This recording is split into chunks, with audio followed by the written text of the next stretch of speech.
என்ன நடந்தது அப்படின்னா, அதாவது சச்சின் பார்த்தீங்கன்னா கமர்ஷியலாக வெற்றி படம் தான். ஆனால் சந்திரமுகி அளவுக்கு வெற்றி படம் கிடையாது. ஏன்னா சந்திரமுகி வந்து பிளாக் பஸ்டர்.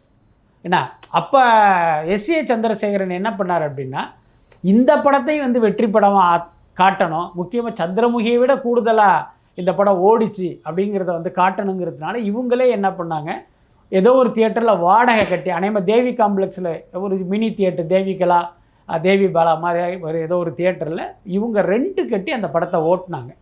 அப்போ என்ன ஆகுன்னு பார்த்தீங்கன்னா, தியேட்டரில் ஆடியன்ஸே இருக்க மாட்டாங்க. 2 பேர் இருப்பான், 3 பேர் இருப்பான், 10 பேர் இருப்பான்.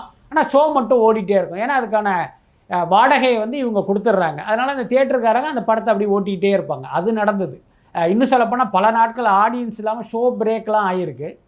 ஏன்னா அது எல்லா இடத்துலையும் நடக்கும். ஏன்னா இது வந்து கணக்கு காட்டுறதுக்காக ஓட்டுறது தானே. இப்போ நார்மலாக என்னென்னா, இப்போ நீங்கள் பார்த்துருப்பீங்க, ஒரு படத்துக்கு போவோம், டிக்கெட் கொடுக்க மாட்டான். என்னென்னா, இல்லை ஒரு 25 பேர் வந்தால் தான் டிக்கெட் தருவோம், அது வரைக்கும் வெயிட் பண்ணுங்கம்பா.